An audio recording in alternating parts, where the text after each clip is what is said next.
श्री कृष्ण गोविंद हरे मुरारी, हे नाथ नारायण वासुदेवा।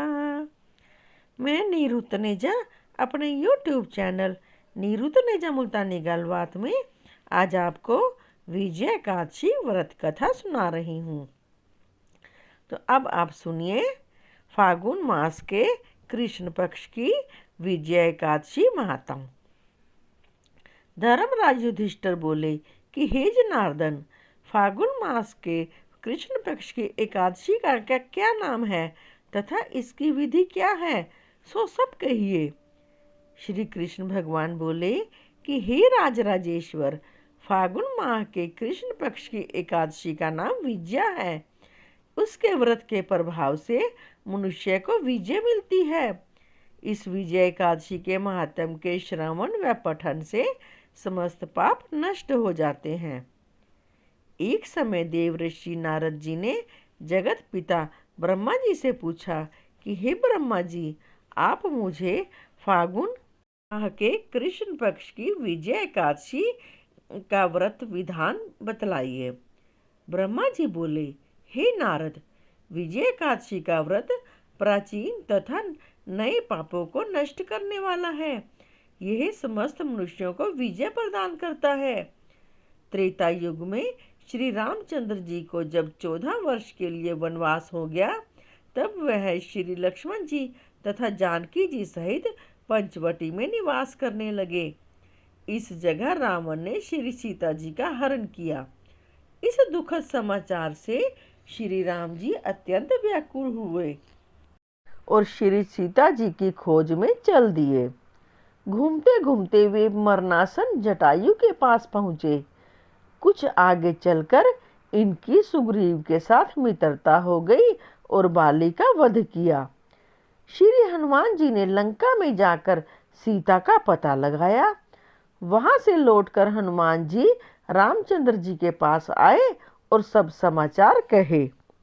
श्री रामचंद्र जी ने सुग्रीव की सम्मति लेकर वानरों भालुओं की सेना सहित लंका को प्रस्थान किया। जब श्री राम जी समुद्र के किनारे पहुंच गए, तब उन्होंने महान अगाध मगरमच्छों से युक्त समुद्र को देखकर श्री लक्ष्मण जी से कहा, हे लक्ष्मण, समुद्र को हम किस प्रकार पार कर सकेंगे? श्री लक्ष्मण जी बोले कि हे श्री राम जी, यहाँ से करीब आधा योजन की दूरी पर कुमारी द्वीप पर बकलादभ्य नाम के मुनि रहते हैं।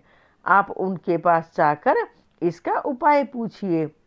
लक्ष्मण जी के वचनों को सुनकर श्री रामचंद्र जी बकलादभ्य ऋषि के पास गए और उनको प्रणाम करके बैठ गए। मुनि ने उनसे पूछा, हे श्री राम जी, आप कहाँ से पधारे हैं? श्री राम बोले, हे महर्षि, मैं अपनी सेना सहित यहाँ आया हूँ और राक्षसों को जीतने लंका जा रहा हूँ। आप कृपा कर समुद्र पार करने का कोई उपाय बतलाइए। बकदालभ्य ऋषि बोले कि हे श्री राम जी, मैं आपको एक उत्तम व्रत बतलाता हूँ। फागुन माह के कृष्ण पक्ष की विजय एकादशी का व्रत करने से तुम समुद्र से अवश्य ही पार होंगे और तुम्हारी विजय होगी। श्री राम जी, इस व्रत की विधि यह है।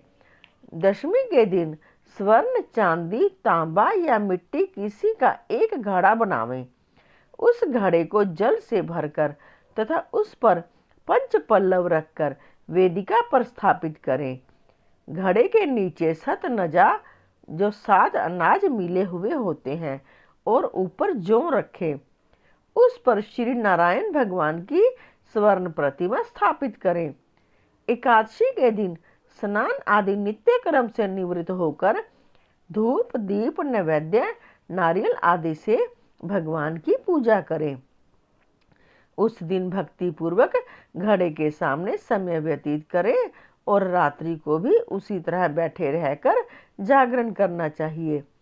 द्वादशी के दिन नदी या तालाब के किनारे स्नान आदि से निवृत्त होकर उस घड़े को ब्राह्मण को दे देना चाहिए। हे राम, यदि तुम इस व्रत को सेनापतियों के साथ करोगे तो अवश्य ही विजयी होंगे। श्री राम जी ने विधि पूर्वक विजय एकादशी का व्रत किया और इसके प्रभाव से दैत्यों के ऊपर विजय पाई।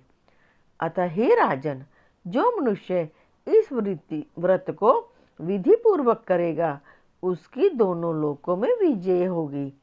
श्री ब्रह्मा जी ने नारद जी से कहा था कि हे पुत्र, जो इस व्रत का महात्म सुनता है उसको वाजपेयी यज्ञ के फल की प्राप्ति होती है। बोलो श्री कृष्ण भगवान की जय। बोलो विष्णु भगवान की जय।